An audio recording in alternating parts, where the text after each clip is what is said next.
안녕하세요. 2022년 10월 2일 시행된 제104회 전산회계 2급 이론시험 해설 강의를 시작하도록 하겠습니다.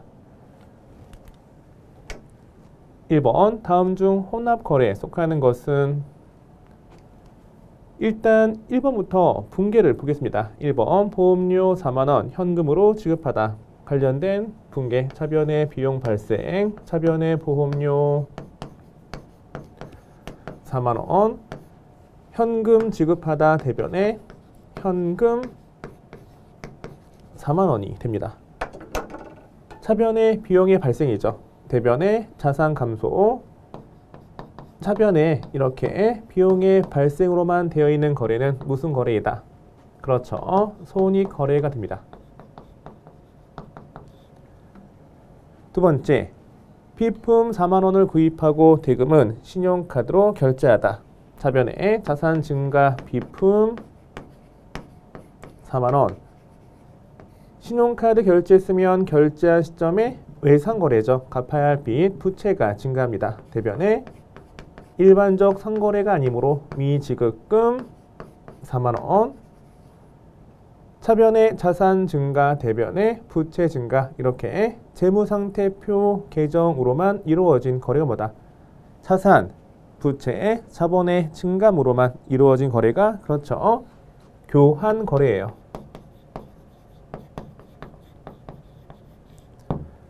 세 번째, 현금 1,000만원 출자하여 영업을 개시하다. 회사 입장에서 돈이 1,000만원 들어왔죠. 자산 증가 차변에 현금 1,000만원. 왜 들어왔죠? 출자 받은 장삼 2천이죠. 장삼 2천이면 자본금, 대변에 자본금 1,000만원. 차변에 자산 증가, 대변에 자본 증가. 여기는 무슨 거래? 그렇죠. 재무상태표 계정으로만 이루어진 붕괴이기 때문에 여기도 교환 거래가 됩니다. 네 번째, 단기 대여금 100만원과 이자 2만원 현금으로 받다. 현금 받은 게 총 얼마예요? 102만원. 102만원을 나눠볼게요. 2만원과 100만원 이렇게 둘로 구분하고, 2만원 받은 건 빌려준 대가로 받은 이자죠. 이자 받아서 번 돈, 이자 수익, 수익 발생이 됩니다. 수익 발생, 여기가 2만원이고, 대변에 단기 대여금은 회수하면 사라져요. 돈 받을 권리가 없어지기 때문에 단기 대여금을 받으면 사라지는 거죠. 자산 감소, 대변에 단기 대여금, 여기는 100만원이 됩니다.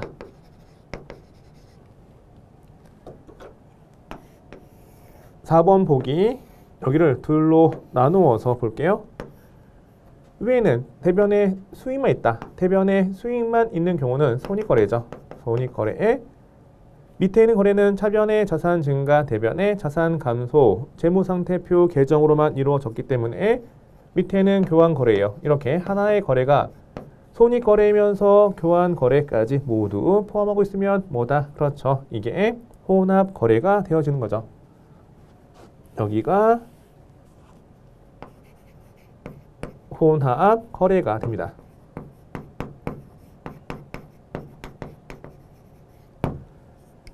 혼합거래는 차변과 대변 중에 일부에서 수익 또는 비용만 있는 거래이다. 이렇게 되어 있는데, 혼합거래는 손익거래도 아니고 교환거래도 아닌 나머지 거래가 혼합거래예요. 손익거래는 차변과 대변 중 어느 한쪽이 수익 또는 비용으로만 이루어진 거래고, 교환거래는 재무상태표 구성 요소로만 이루어진 거래. 그리고 혼합거래는 방금 말씀드렸어요. 따라서 1번의 답은 몇 번? 그렇죠. 4번이 되는 겁니다.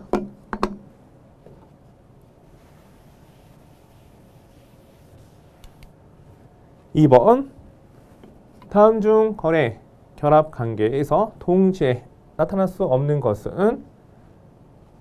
거래 8요소의 결합 관계를 보도록 하겠습니다. 차변 요소가 4가지가 있고 대변 요소가 4가지가 있습니다. 차변에 올 수 있는 게 자산의 증가, 부채의 감소,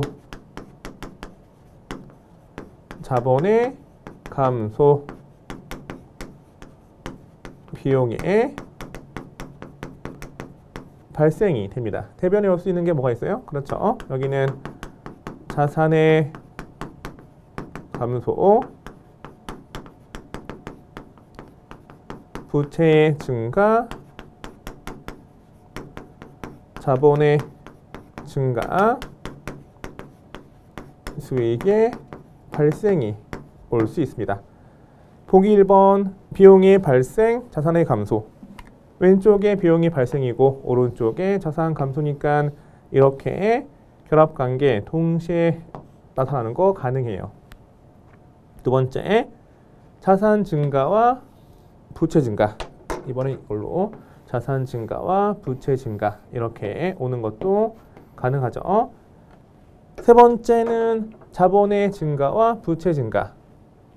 세 번째는 여기와 여기 이렇게 두 가지가 대변에 한꺼번에 있는데 거래 결합 관계는 거래 판료소가 차변에 하나 있어야 되고 대변에 하나 있어야 돼. 근데 여기는 대변에만 있기 때문에 동시에 나타날 수 없는 거래가 되겠습니다.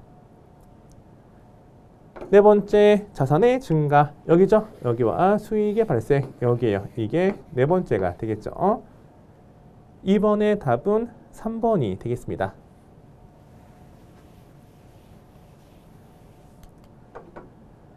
3번, 다음 중 기업 결산일에 경영 성과를 나타내는 재무 보고서의 개정 과목에 해당하는 것은 경영 성과를 나타내는 재무 보고서가 뭐예요? 그렇죠.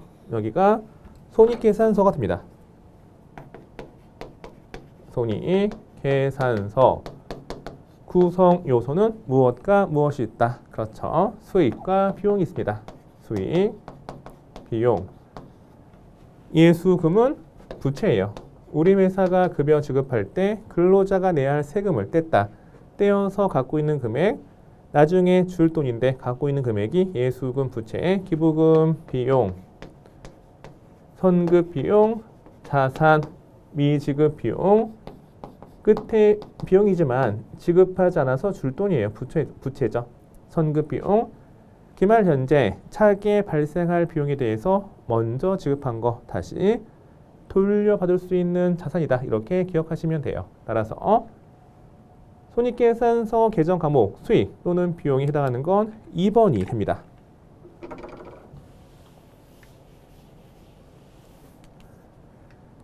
4번, 다음 중 재무 상태표에 대한 설명으로 옳지 않은 거 1번, 일정한 시점에 재무 상태를 나타내는 보고서가 뭐다? 그렇죠. 재무 상태표가 됩니다. 2번, 기초 자본과 기말 자본을 비교해서 단기 순손익 산출한다. 이것도 맞죠? 관련된 예를 보시면 여기가 기초 자본, 여기가 기말 자본. 만약에 기초 자본이 100원이고요. 기말 자본이 200원이면 단기 순이익은 얼마다? 그렇죠. 100원이 됩니다. 반대로 기초 자본이 200원이고 기말 자본이 100원이면 이때에는 단기순 이익이 아니고 단기순 손실 100원이 계산이 되어지는 거죠. 단기순 손익이라 할게요. 단기순 손익. 2번은 옳은 설명이 되겠습니다. 3번, 재무상태표 등식은 자산은 부채 더하기 자본이다. 맞죠? 재무상태표를 보시면 차변에 있는 게 자산이고 대변에 있는 게 부채와 자본이죠. 자산은 부채 더하기 자본이 맞습니다. 네 번째, 자산과 부채는 유동성이 낮은 순서로 기록하는 게 아니고 유동성이 높은 순서로 기록합니다. 자산은 빨리 현금화 되는 걸 먼저 기록하는 거예요.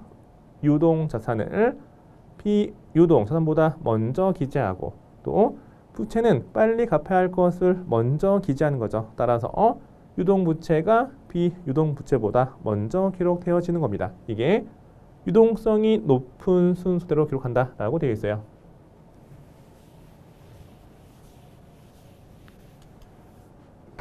문제 4번의 답은 4번이 됩니다. 다음 문제. 다음 자료에 의한 기말 현재 대손 충당금 잔액은 얼마인가? 기말 현재 대손 충당금 잔액은 이게 뭐죠? 기말 현재 채권에 대한 대손 예상액, 돈 뗄 거라고 예상되는 금액이고요. 이 대손 예상액은 기말 채권 잔액 곱하기 대손 예상률, 대손 추정률에 의해서 계산이 되었습니다. 따라서 기말 매출 채권은 1,000만 원 곱하기 대손 예상률은 기말 매출 채권 잔액에 대하여 1% 대손 충당금을 설정하기로 한다라고 되어 있으니까 대손 예상률은 1%가 됩니다. 그러면 이 금액은 10만 원이죠. 따라서 답은 1번이 되겠습니다. 이것 빼고 나머지는 불필요한 자료죠. 기말 현재 대손 충당금 잔액을 구하기 위해서 필요한 건 이것과 이것이 되겠습니다. 6번 다음 중 재고 자산에 대한 설명으로 틀린 것은 1번 재고 자산의 취득 원가에는 매입 가액뿐만 아니라 매입 운임 등 매입 부대 비용까지 포함이 됩니다. 맞죠? 2번 선입 선출법은 먼저 들어온 게 먼저 판매되었다는 가정하에 매출원가 및 기말 재고액을 구하는 방법이 됩니다. 맞죠? 후입 선출법 나중에 들어온 게 먼저 판매되었다고 보는 방법이에요. 나중에 구매한 상품이 나중에 판매된다는 가정이 아니고 먼저 판매된다는 가정하에 매출원가 및 기말 재고액을 구하는 방법이 후입 선출법이 됩니다. 따라서 틀린 건 3번이 되겠습니다. 4번 개별법은 매입 단가를 개별적으로 파악하여 매출원가와 기말 재고액을 결정하는 방법이죠. 개별법은 뭐 바코드법이라 하는데 물건을 사오면 사온 물건마다 가격표를 붙이는 거죠. 붙였다가 판매되었을 때 판매된 시점에 그 가격표를 바로 매출원가 이렇게 직접 대응시키는 게 바로 개별법이에요. 7번 당해연도 기말 재고액이 1,000원만큼 과대 계상될 경우 이 오류가 미치는 영향으로 옳지 않은 것은 관련된 사례를 볼게요. 상품 T 계정 기초 상품 재고액이 여기가 만약에 1,000원이라 할게요. 상품 순 매입액이 9,000원, 판매 가능액 10,000원. 여기가 상품 매출원가, 여기가 상품 기말 재고액. 만약에 올바른 금액이 기말 상품 재고액이 2,000원이라 할게요. 2,000원. 그러면 매출원가는 얼마? 그렇죠. 8,000원이 되는 거죠. 손익계산서와 연결이 됩니다. 만약에 매출액이 2만 원이라 할게요. 2만 원 마이너스 매출원가 8,000원 매출 총이익은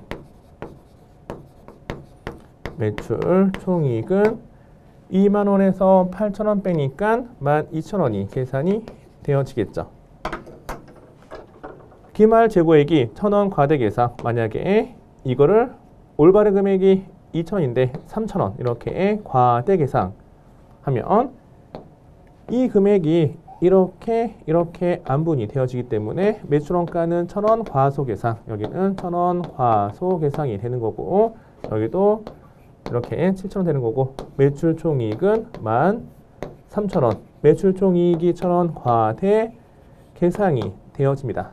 따라서 1번 당연도 매출 총이익이 1,000원만큼 과대 계상된다. 맞죠?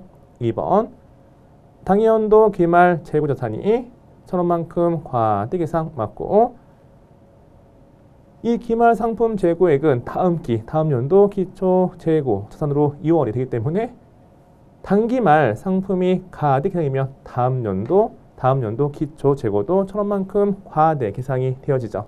맞아요. 네 번째, 당연도 매출원가는 1,000원만큼 가대계상이 아니고 과소계상이 되어지는 겁니다. 따라서 틀린 건 4번이 되겠습니다.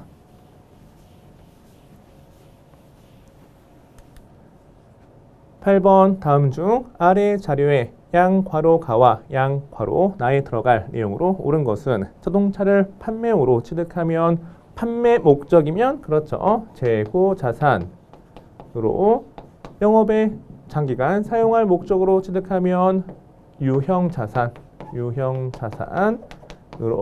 처리하시면 됩니다. 가는 재고 자산, 나는 유형 자산. 답은 3번이 되겠네요. 9번 다음 중 일반 기업 회계 기준상 유형 자산의 감가상각 방법으로 인정되지 않는 것은 감가상각 방법에는 뭐가 있다? 정해법, 정률법, 연수합계법, 그리고 생산량, 비례법 등이 있죠. 여기에 인정되지 않는 방법은 평균법이 되겠습니다. 평균법 중에 가중평균법이 있어요. 가중평균법은 다시 두 가지. 총평균법과 이동평균법. 이 가중평균법은 뭐냐면 재고자산,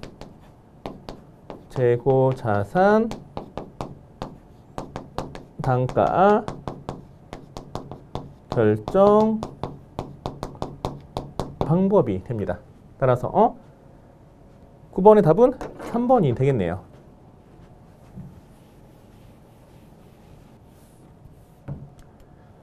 문제 10번을 보도록 하겠습니다. 외상매입금을 조기 지급하여 매입 할인을 받은 경우 단기 손익계산서에 미치는 영향으로 가장 옳은 것은 매입 할인은 순 매입액에서 차감하는 겁니다.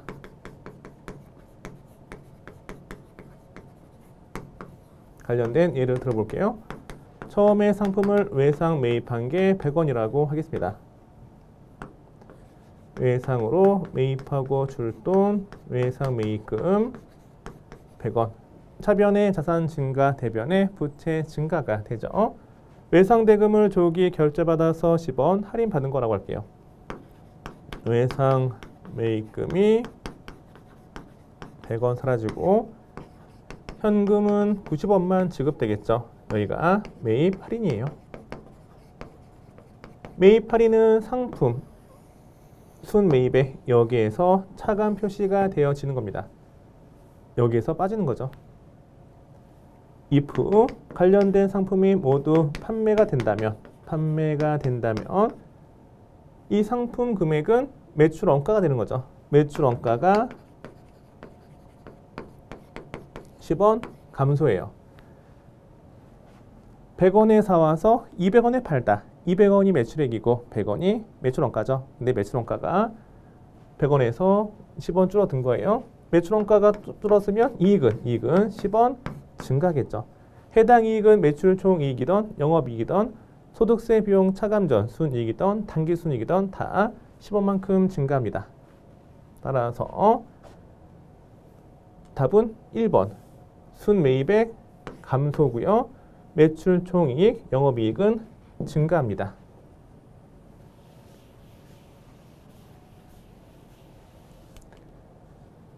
11번 결산 시 선수 이자에 대한 결산 정리 분계를 누락한 경우 기말 재무제표에 미치는 영향으로 옳은 것은 선수 수익이죠.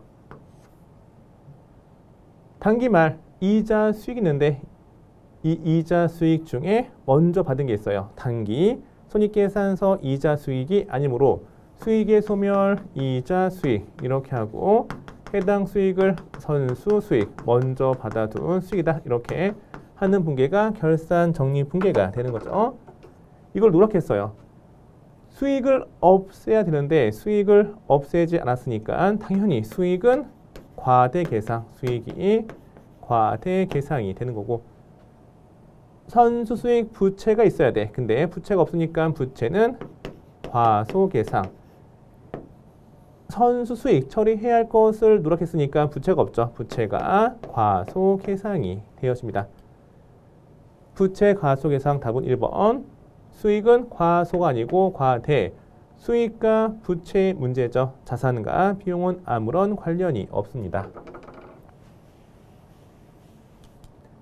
12번 문제. 다음 중 자본 구성 내역을 자본 거래와 손익 거래 결과로 구분할 때 그 구분이 다른 것은 회사의 거래는 발생 원천에 따라서 둘로 구분이 되었습니다.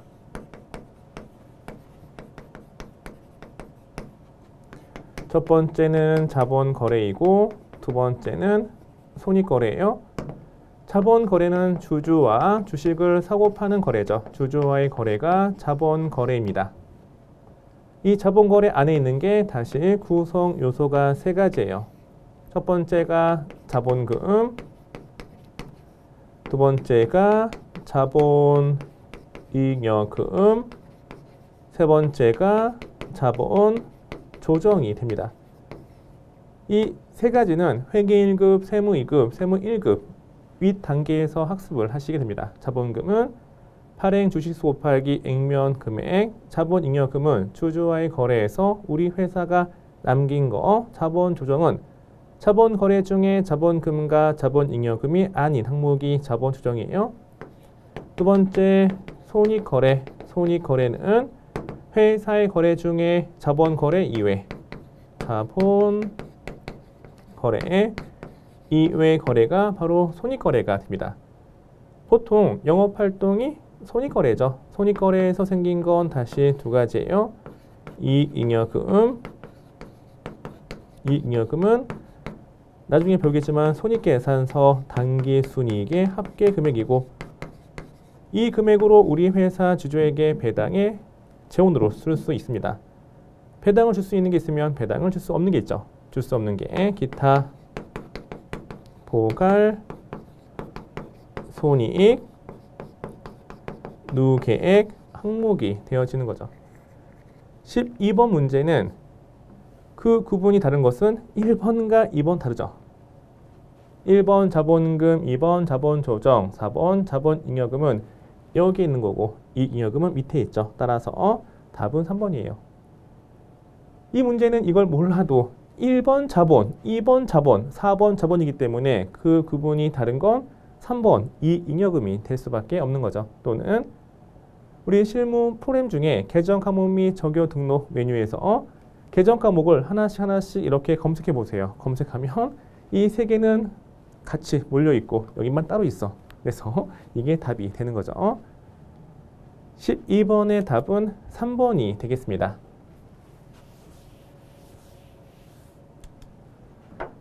13번 다음과 같은 자료만으로 알 수 있는 단계 추가 출자액은 얼마인가?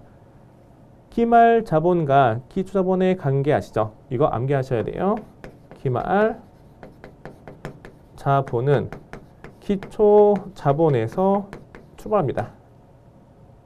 여기에서 만약에 뭐 빼간 게 있다. 빼간 게 있으면 기말 자본이 감소하겠죠.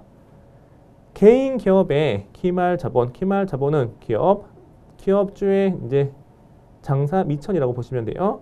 기말 장사 미천은 기초 시점에 장사 미천에다가 사업과 무관하게 이제 기업주가 빼간 게 있으면 당연히 장사 미천이 감소하고 사업주가 추가 출자했다.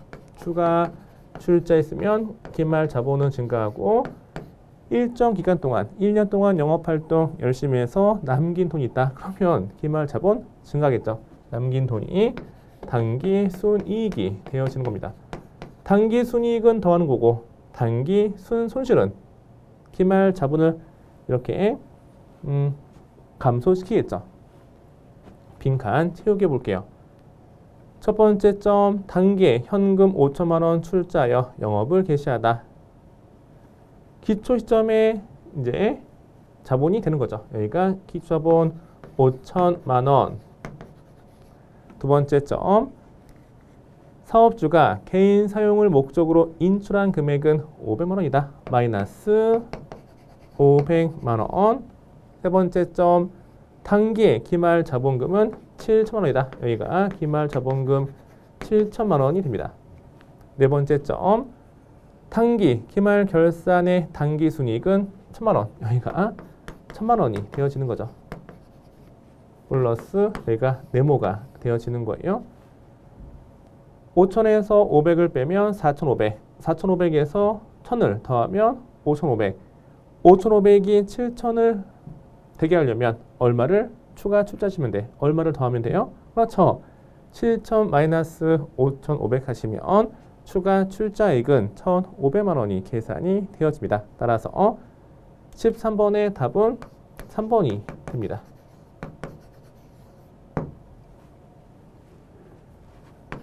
이 공식 잘 아셔야 돼요. 만약에 제가 기초 기말을 아침 저녁이라고 볼게요. 자본은 지갑에 있는 돈이에요. 아침에 있는 돈이 너무 크다.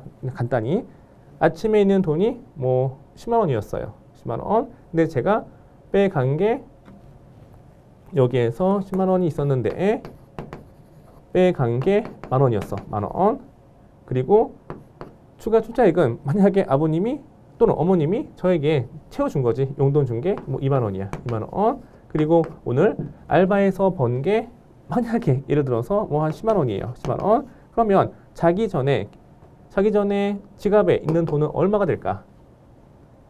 여기가 9만 원, 11만 원, 21만 원이 되는 거죠. 이런 식으로 이해하시면 되는 겁니다. 다시 한번 기말 자본은 기초자본 마이너스 인출액 더하기 추가 출자액 더하기 단기순이익이 되어지겠죠. 14번 다음 중 손익계산서의 영업이익에 영향을 미치는 것은 손익계산서 양식 아시죠?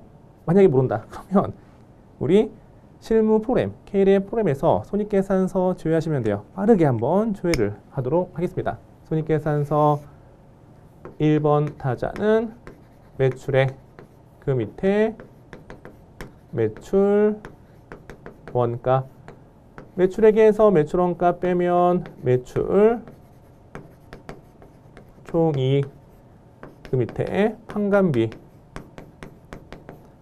빼시면 영업이익, 그 밑에 영업 외에 수익을 더하고 영업 외 비용을 빼면 소득세 비용, 차감전, 순손이익, 그 밑에 소득세 비용을 빼면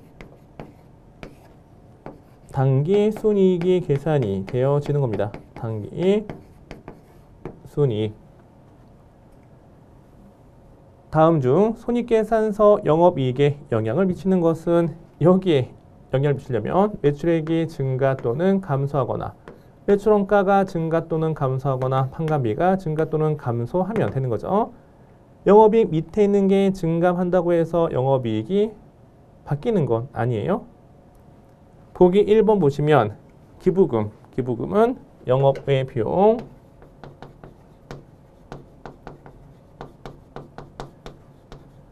차입금에 대한 이자 지급의 이자 비용이죠. 여기는 이자 비용이고 이자 비용은 영업외 비용. 세 번째, 판매 촉진 목적으로 광고, 홍보, 선전 등을 위하여 지급한 금액은 광고 선전비. 광고 선전비는 손익계산서 판관비로 분류가 되었습니다. 네 번째, 유형 자산을 장부 가액보다 낮은 가격으로 처분하여 발생한 손실금액. 만약에 장부 금액이 100원인데 처분 금액이 50원이야. 이렇게 100원짜리를 팔아서 손해봤다. 100원짜리를 50원에 팔아서 50원 손해본 걸 뭐라 해요? 유형 자산 처분 손실이 되어지는 거죠. 네 번째는 유형 자산 처분 손실. 여기도 영업 외에 비용으로 분류가 되어지고 있어요. 그러면 영업외 비용, 여기가 증가하는 건 영업이익에 영향을 미치는 게 아니죠. 영업외 비용이 증가했을 때 이 밑에 있는 소득세 비용, 차감전, 순이익과 당기순이익이 감소하는 거지 영업이익은 영향을 받지 않습니다. 영업이익이 영향을 받는 건 판관비가 증가한 거. 따라서 14번의 답은 몇 번? 3번이 됩니다.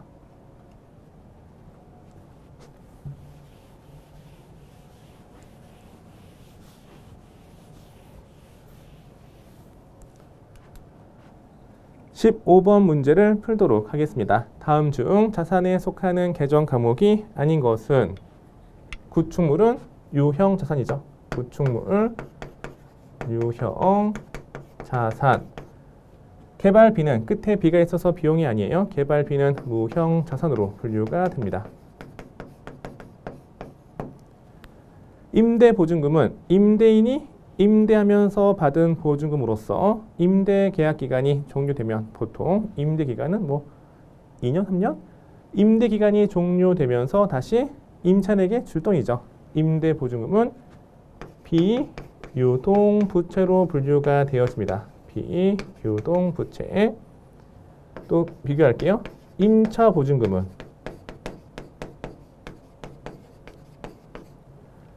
임차인이 임차 개시하면서 임대인에게 지급한 보증금은 임차 계약 기간이 종료되었을 때 다시 돌려받는 금액이죠. 자산이에요. 임차 보증금은 기타 비유동 자산으로 분류가 되어집니다. 부채는 차변과 대변 중에 어디 있다? 그렇죠. 대변에 있는 거고 자산은 차변과 대변 중에 차변에 위치하기 때문에 임대보증금은 부채고 임차보증금은 자산이다. 이렇게 기억을 하셔도 됩니다. 단기금융상품, 정기예금, 정기적금 등 금융상품은 그렇죠. 자산이죠. 여기는 재무상태표에서 당좌 자산으로 분류가 되었습니다. 자산에 속하는 계정 과목이 아닌 건 임대보증금. 해당 문제는 이론시험 문제인데 만약에 이 문제를 잘 모르겠다. 그러면 K랩 실무 프로그램을 이용해서 문제를 푸시면 돼요. 우리 실무 프로그램 중에 계정 과목 및 적용 등록 메뉴 있죠.